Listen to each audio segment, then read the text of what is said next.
ইমান কি কারণে নসিব হলো মৃত্যুর সময়? 7 বছর অন্তরের মধ্যে নামাজ ছিল না বটে, রোজা ছিল না বটে, হজ ছিল না বটে, কোনো আমল ছিল না বটে, 7 বছর রাহমাতুল লিল আলামিনের মুহাব্বত তার অন্তরে ছিল। যে রসুলের শান ও আজমত শুনেন, এক ইহুদি, এটা বুখারী শরীফের হাদিস। কোন শরীফের হাদিস? কথা বলেন না, বুখারীর হাদিস। এক ইহুদি 18-19 বছরের যুবক রসুল করিম ফজর বলেন, জোহর বলেন, আসর বলেন, মাগরিব বলেন, এশা বলেন, সব নামাজে মসজিদে ঢুকে।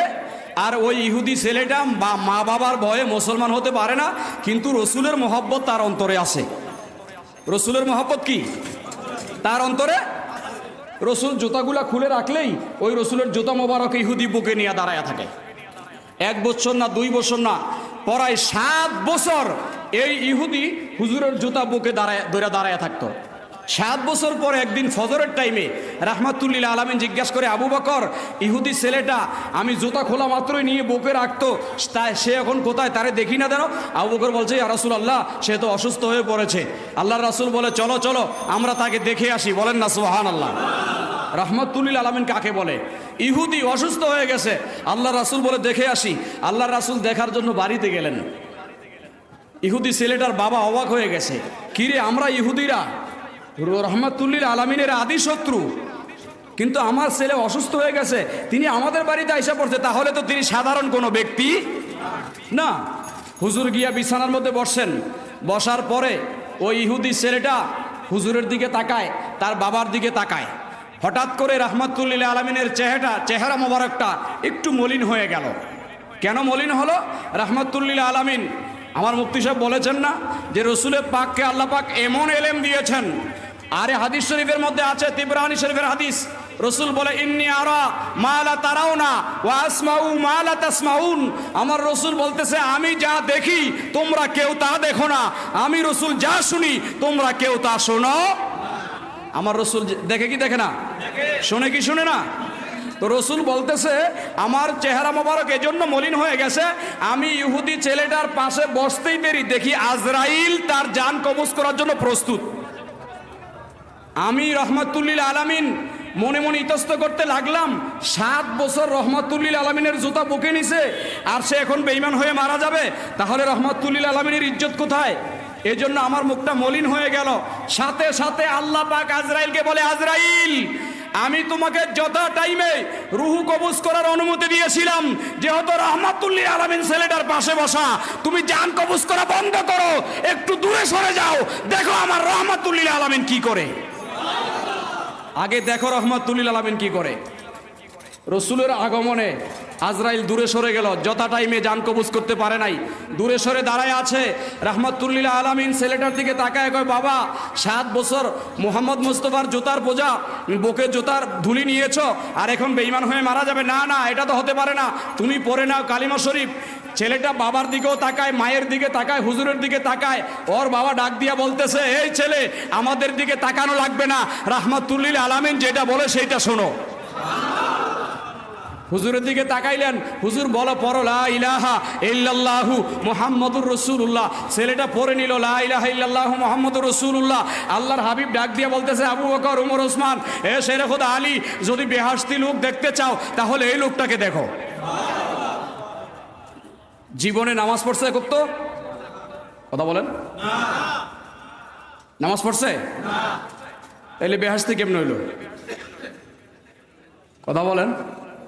জীবনে রোজা রাখছে? জীবনে কোনো হজ করছে? জীবনে যাকাত দিছে? কোনো আমল আছে তার? কোনো আমল তো নাই। তাহলে আল্লাহ রাসূল ঘোষণা দিতেছেন যে জান্নাতি লোক দেখতে চাই, এটা দেখো, কারণ কি? ঈমান। কারণ কি? ঈমান। কারণ কি?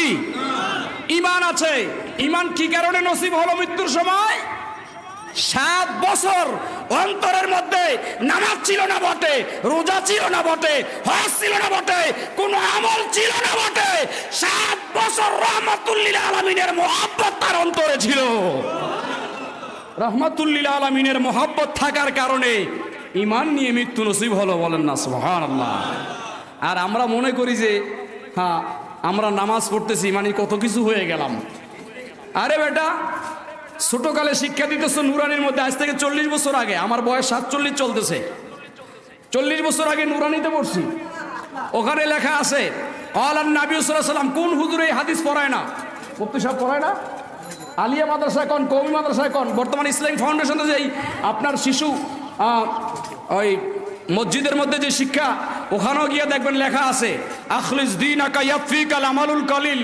শুরুতেই এই হাদিসটা পড়ায়, তোমার ইমানকে খাঁটি করো, অল্প আমলেই নাজাতের জন্য যথেষ্ট। রসুল বলতেছে ইমানকে কি করো? খাঁটি করো, অল্প আমলে নাজাতের জন্য যথেষ্ট। আমি তো মনে করবো এ আশিক রসুলেরা, এ আউলিয়ায়ে কেরামের গোলামেরা, এ শাহনুরী দরবারের গোলামেরা শুনে নেই, আমরা যারা সুন্নি মুসলমান আমাদের আমল কম হতে পারে, কিন্তু আমাদের আমল তো কম না। তাদের কথাই বলি, তারা আমাদেরকে ব্যঙ্গ করে অনেক সময় বলে এরা সুন্নি, এদের মধ্যে আমল নাই।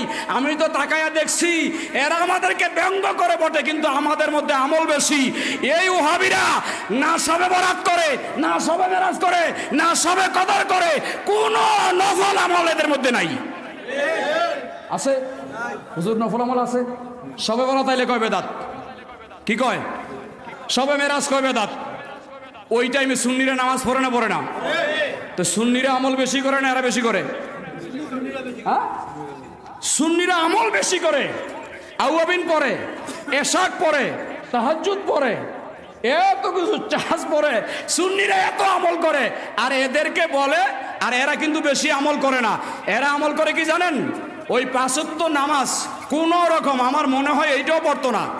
একটা কথা না বললেই না, ইলিয়াস মেওয়াতি সাহেব ওনার মলফুজাতের মধ্যে লেখছে, তুমি নামাজে দাঁড়ায় গেছো, এমন অবস্থায় যদি একটা মানুষ মসজিদে ঢুকে যদি তুমি নামাজে দাঁড়াইছো, তোমার যদি মনে হয় নামাজ শেষ করে এই লোকটারে পাইবা না, তাইলে তোমার উচিত নামাজ বাদ দিয়া এই লোকটার সাথে 2টা দাওয়াতের কথা বলা।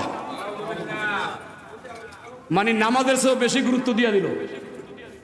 তাইলে নামাজ কি এরা বেশি পড়ে না আমরা বেশি পড়ি? কথা বলেন না? তারপরেও আমাদের এটা ফখর নাই। আমরা বলি ইয়া রাসূলুল্লাহ, আমাদের তেমন আমল নাই, তেমন কিচ্ছু নাই, কিন্তু আমাদের অন্তরে ইয়া রাসূলুল্লাহ আপনার মহব্বত আছে। আছে না নাই?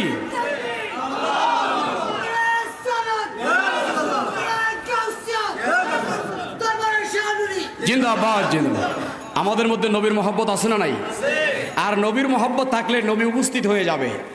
আমি আজকে আলোচনা করব না, শোনেন বুখারী শরীফের আরেকটা হাদিস থেকে বলে দেই। একজন কৃষক, একবারে কালো, আমি আর কি কালো, আমার চেয়ে বেশি কালো কৃষক লোক, হঠাৎ করে কেন জানি মন চাইলো, সে রসুলের দরবারে গিয়ে বলছে হুজুর আমারে কালিমা পড়ায়া দেন। বলেন না সুবহানাল্লাহ। তো হুজুর কালিমা পড়ায়া মুসলমান করে দিল। করে দেওয়ার পরে কোনো দিন আর হুজুরের সামনে যায় নাই। ওই একদিনে গিয়া সামনে বসছে, হাত রাইখা মুসলমান হয়েছে। আর একদিনও হুজুরের সামনে যায় নাই। কেন যায় নাই? যেখানে আবু বকরের মতো এত বড় সাহাবী বসা, উমরের মতো ফারুকে আজম বসা, যেখানে জিন্নুরাইন বসা, যেখানে শেরে খোদা বসা, সেখানে আমি কি কেমনে যাব? এত বড় বড় সাহাবীদের সামনে সম্ভব না, আমি তো যেতে পারবো না। ওই মসজিদের দরজায় দাঁড়ায় চৌকাঠে ধরে রসুলের চেহারা দেখা পিছনে নামাজ পড়ে বাড়িতে চলে যায়। বলেন না সুবহানাল্লাহ। কিন্তু সাহাবীর মনে, ওই কৃষক কালো সাহাবীর মনে ধারণা আমি তো এত বড় সাহাবীদের সামনে যেতে পারবো না। কিন্তু আমার হুজুর জানে কি জানে না? হুজুর জানে না তার মনের খবর। কিন্তু হুজুরও কোনোদিন ডাক দিয়া কয় নাই বাবা সামনে আসো। একদিন সকালবেলা ফজরের নামাজ পড়ে দৌড়ায় চলে গেছে। রাহমাতুল্লিল আলামিন ওই দিন সালাম ফিরাইয়া কয় আবু বকর, কৃষক গোলামটা কোথায়? বলে হুজুর ও তো দেখলাম আজকে ফজরের সালাম ফিরাইয়া দেরি করে নাই, সাথে সাথে চলে গেছে। কয় কেন? বলি ইয়া রাসূলুল্লাহ তা তো জানি না। আল্লাহ রাসূল তো জানেন। তারপরেও বলে আবু বকর চলো, উমর চলো, উসমান চলো, এ শেরে খোদা চলো, আমরা ওই লোকটাকে একটু দেখে আসি। বলেন না সুবহানাল্লাহ। কি হইল? তার নামাজ পড়ে সালাম ফিরিয়ে চলে গেল। এটাও বুখারীর হাদিস। কেমনে চলে গেল? একটু দৌড়াও তো। দৌড়ায় গিয়া বাড়ির দরজায় গিয়া রাসূল দাঁড়াইছে। ঘরের দরজায় আওয়াজ দিছে। ঘর থেকে বলতেছে কে? বলতেছে আল্লাহর রসুল আগমন করেছে। মহিলার কণ্ঠে আওয়াজ আসলো, ইয়া রাসূলুল্লাহ, আমার কপাল বড় ভালো, আমার ঘরের দরজায় রহমাতুল্লিল আলামিনের আগমন। হুজুর যার কারণে আসছেন আপনার গোলাম তো ফজরের নামাজ পড়ে বাড়িতে এসে ক্ষেত থেকে কাঁচা তরকারি উঠে মদিনার বাজারে বিক্রি করার জন্য গেছে। বলেন না সুবহানাল্লাহ। ও তরকারি বেচতে আসে। তা আল্লাহ রাসূল বলে, আবু বকর কি গোলামরে মোহব্বত করে? আল্লাহ রাসূল বলে, আবু বকর চলো বাজারেই যাই। গোলামরে দেখার জন্য বাজারে চলে গেছে। আল্লাহ রাসূল গিয়ে পিছের থেকে আস্তে আস্তে করে, এই যে আমরা যেমন অনেক সময় রহস্য করি না, আল্লাহ রাসূল পিছের থেকে গিয়া এইভাবে এই দু হাত মোবারক দ্বারা ওই কৃষ্ণ কালো গোলামের এই চোখ ধরলেন।